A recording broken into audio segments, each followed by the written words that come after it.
After 7 years of complete silence, my phone lit up in the middle of the night, one voicemail. By morning, there were 43 messages waiting for me. And the moment I pressed play, I realized something had gone terribly wrong. My name is Lily Anderson, and I'm 56 years old now. But the story I'm about to tell began 7 years earlier, on the day I decided to walk away from my family completely. No calls, no visits, no explanations, just silence. People think going no contact is easy, that you just block a few numbers and move on. But the truth is, you don't stop thinking about them. You just learn to live without them. My family wasn't always broken, at least not in obvious ways. From the outside, we looked normal. Family dinners, holiday gatherings, smiles in photographs. But behind those moments, there was something else, something quieter, something harder to explain.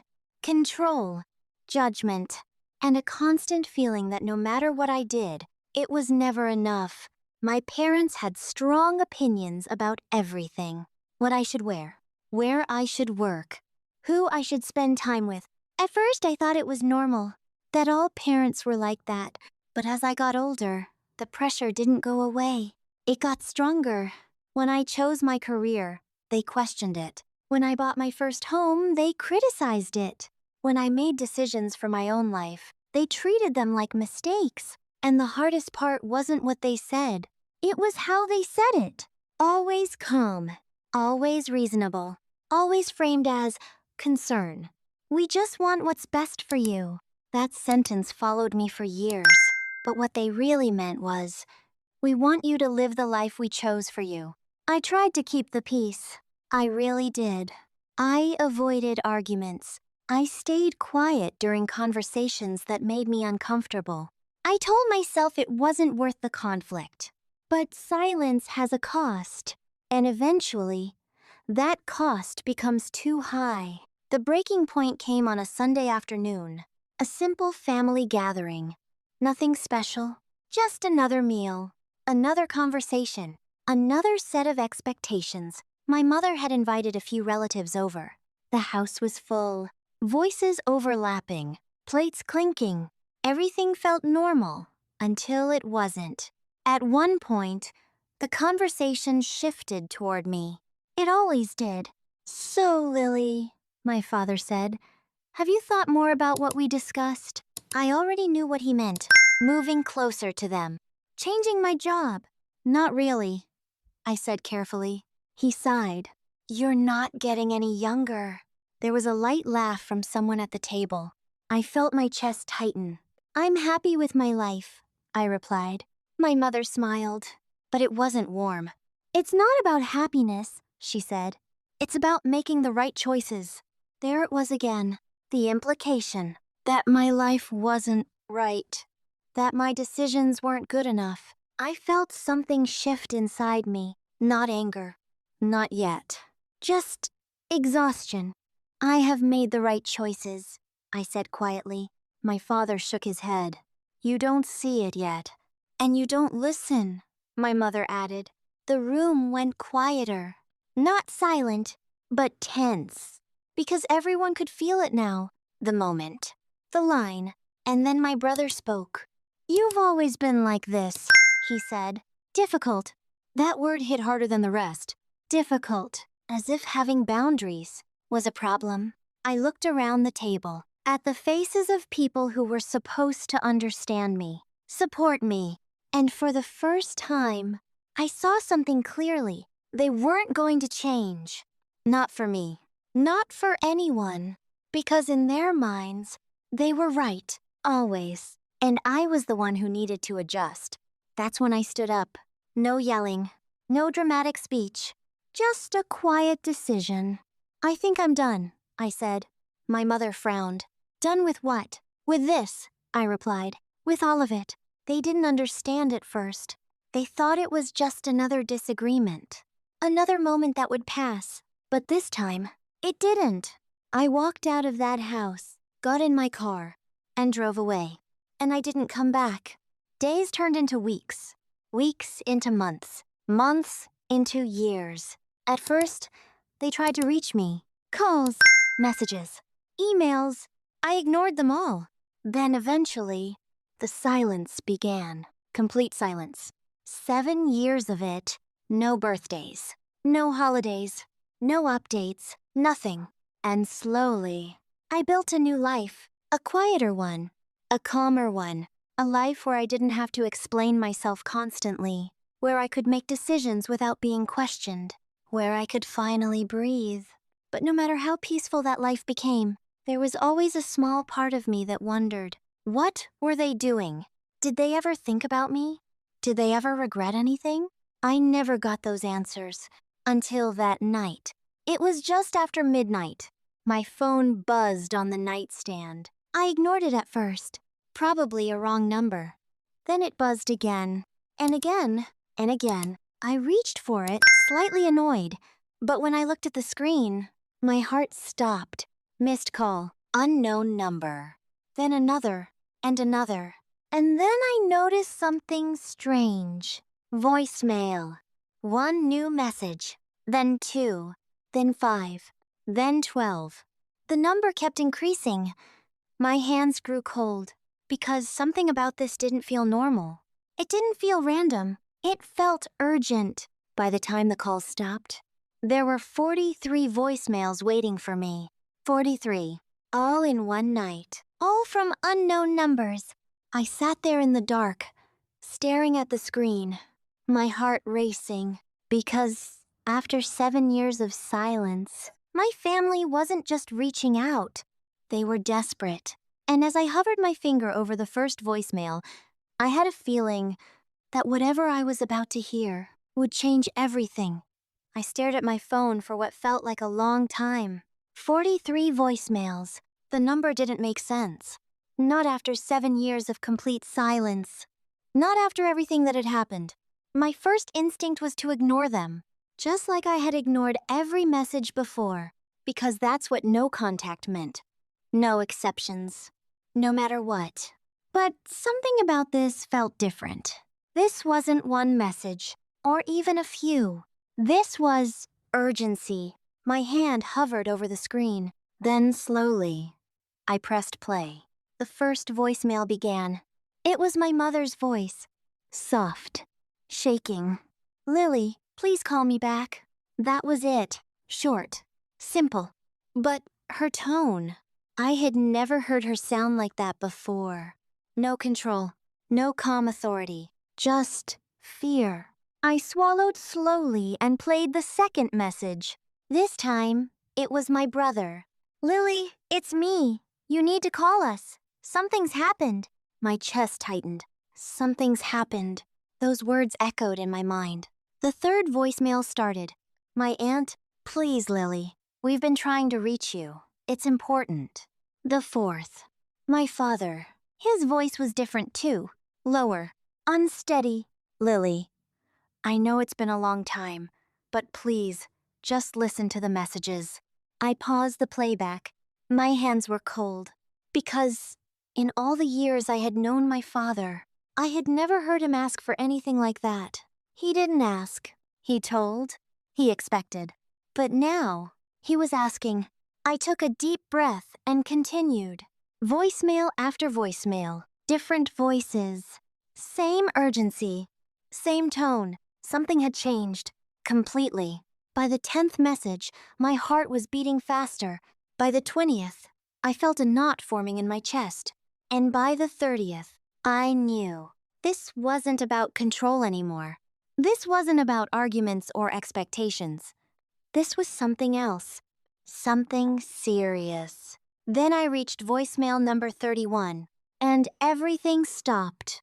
It was my brother again. But this time, his voice was breaking. "Lily, it's Dad." My breath caught. "He's in the hospital." The room felt suddenly smaller, like the air had shifted. I didn't move, didn't even blink. "He collapsed earlier tonight," my brother continued. "The doctors, they're not sure what's going to happen." Silence, then a shaky breath. "He keeps asking for you." The message ended, and for a moment, everything was quiet, completely quiet. I stared at the phone in my hand. 7 years. 7 years of silence. And now, this. I pressed play again.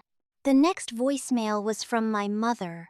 Her voice sounded weaker than before. "Lily, your father wants to see you." A pause. Then she added softly, "Please, don't wait too long." I felt something tighten in my chest. Not anger, not resentment. Something deeper, something harder to define. I kept listening. The remaining messages repeated the same thing. Updates, requests, pleading. By the time I reached voicemail 43, I wasn't the same person who had pressed play on the first one, because now I had a decision to make. And it wasn't simple. Not after everything. Not after 7 years of distance. Because going back, even for a moment, meant opening a door I had worked so hard to close. I placed the phone on the table, stood up, and walked slowly to the window. The city outside was quiet. Still, unchanged. But inside me, everything felt different. Memories started coming back. Not just the bad ones, but the small ones too. My father teaching me how to ride a bike, helping me with schoolwork, laughing at something I said when I was younger. Moments I had buried under years of frustration. I closed my eyes. Because this wasn't just about the past anymore. This was about now. About who they were in this moment. And who I wanted to be. I turned back toward the phone, picked it up again, and looked at the screen. 43 voicemails. One question. Do I go back? Or do I stay away? Like I promised myself I would. My finger hovered over the contact list. I hadn't called them in 7 years. Not once. And yet, now it felt like everything depended on that one decision. Finally, I took a breath and pressed dial. The phone rang. Once, twice, then, "Hello?" My mother's voice, soft, uncertain. For a moment, neither of us spoke. 7 years of silence, hanging between us. Then I said one word, "Mom." And just like that, the silence between us was finally broken. For a moment after I said, "Mom," there was nothing on the other end of the line. Just breathing, uneven, shaking. Then I heard it, a quiet sob. "Lily," she whispered. My name sounded different in her voice. Not controlled, not measured, just real. I closed my eyes briefly, gripping the phone a little tighter. "I got the messages," I said calmly. "Yes," she replied quickly. We didn't know if you would listen." I did. There was a pause. Like she didn't know what to say next. Or maybe she was afraid of saying the wrong thing. "Is it true?" I asked. "About Dad?" Another silence. Then, "Yes." Her voice broke slightly. "He's in the ICU." The words landed heavily. ICU. Serious. Final. In a way that nothing else was. "What happened?" I asked. "He collapsed at home," she said. "Your brother found him. They think it was his heart." I leaned against the wall, trying to steady myself. "How bad is it?" "They don't know," she admitted. "They said the next 24 hours are critical." Critical. That word echoed in my mind. "Lily," she added softly, "he's asking for you." I didn't respond right away, because I didn't know how to. 7 years. 7 years of distance, boundaries, silence. And now, he was asking for me. "Where are you?" I finally asked. "Street Mary's Hospital." "I'll be there," I said. The words came out before I could overthink them. Before I could second guess. Before fear or resentment could stop me. My mother let out a shaky breath. "Thank you." I didn't say anything else. I just ended the call and stood there for a moment, still, quiet, trying to process what I had just agreed to. Going back wasn't part of the plan. I had built a life without them. A stable one. A peaceful one. But life doesn't always follow plans. Sometimes. It forces you to face things you thought were already behind you.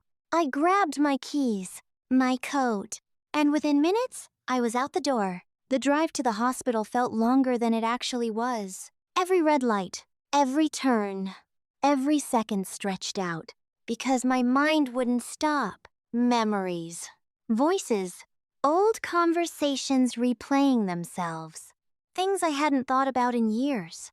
Things I thought I had moved past. But now, they were right there again, clear, unavoidable. When I finally pulled into the hospital parking lot, my hands were slightly shaking.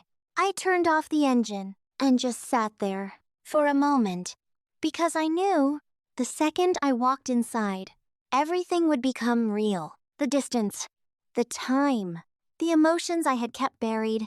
I took a deep breath, then stepped out of the car. The hospital was quiet, bright lights, clean floors, the kind of place where everything feels controlled, even when it isn't. I walked up to the front desk. "I see you," I said. The nurse nodded and pointed me in the right direction. Each step felt heavier than the last, until I reached the hallway and saw them, my family, sitting together, waiting. For the first time in 7 years, I was looking at them again. My brother noticed me first. He stood up immediately. "Lily." My mother turned next, and the moment she saw me, she froze, like she wasn't sure if I was real. Then slowly she stood up too. No one spoke at first, because what do you say? After 7 years? Finally, my mother stepped forward. "You came," she said softly. I nodded. "Yes." She looked like she wanted to hug me, but she didn't. She just stood there, unsure, and for the first time in my life, I realized something. They didn't know how to approach me anymore. Not with control, not with certainty, just carefully. "How is he?" I asked. My brother answered. "He's stable for now, but still critical." "Can I see him?" My mother nodded quickly. "Yes, of course." A nurse guided me toward the room. Each step closer felt heavier, more real, until I reached the door. I paused for just a second, then slowly pushed it open. And there he was, my father, lying in the hospital bed, machines around him, monitors beeping softly. He looked smaller, weaker, nothing like the man I had walked away from 7 years ago. For a moment, I just stood there, taking it in, because this wasn't the person I remembered. This was someone else, someone fragile, someone human. I stepped closer, quietly, and then his eyes opened, slowly, and when he saw me, something changed in his expression. Relief. Real, undeniable relief. "Lily," he whispered, my name barely audible.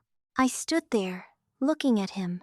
All the years, all the distance, all the silence, leading to this one moment. And I realized this wasn't just about the past anymore. This was about what came next. Because whatever I said, whatever I chose to do, would decide whether this reunion was temporary or the beginning of something new. For a moment, I didn't say anything. I just stood there, looking at him. This man, who had once filled every room with certainty and control, now looked fragile, human in a way I had never seen before. "Lily," he whispered again. His voice was weak, unfamiliar. I stepped closer to the bed. "I'm here," I said quietly. His eyes stayed on mine, like he was afraid I might disappear if he looked away. "I didn't think," he paused, catching his breath. "I didn't think you'd come."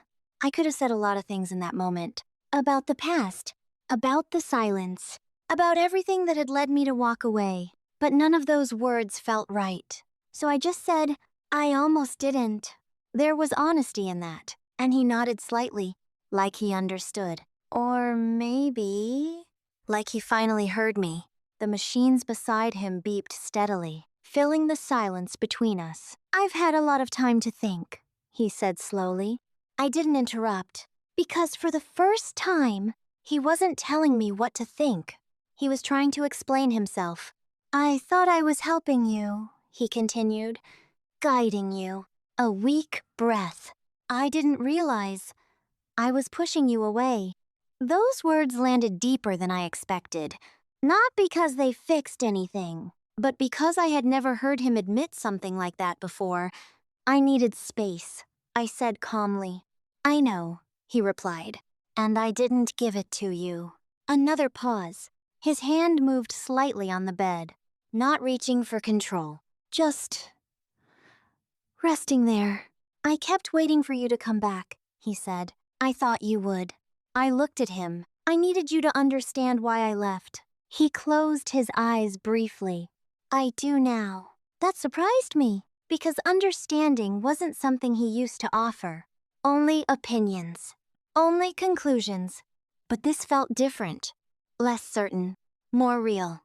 I'm sorry, Lily. The words were quiet, but they didn't feel small. They felt heavy, because I knew how hard it must have been for him to say them. I didn't respond right away, not because I didn't hear him, but because I needed a moment. 7 years of silence doesn't disappear with one sentence, but it starts to shift, slowly. I'm not the same person I was back then, I said finally. I know, he replied. I can see that. And I won't go back to that version of myself, I added. There was no hesitation in my voice, because that part mattered. More than anything. He nodded again. You shouldn't. Another silence. But this one felt different. Not tense. Not uncomfortable. Just quiet. Like two people trying to understand each other again. From the beginning, I missed you, he said after a moment. The words were simple, but they carried something real. I looked at him, and for the first time, I believed him. I missed who I wanted you to be, I replied honestly. Not the same thing, but close. He gave a faint, tired smile. That sounds fair. We both understood what that meant. My mother stood quietly near the door, watching, not interrupting, not controlling the moment, just present. That was new too. Everything about this felt new, different from the past, different from what I expected. I don't know what happens after this, I said. I don't either, he admitted, but I don't want to lose you again. His voice was weak, but the meaning was clear. I took a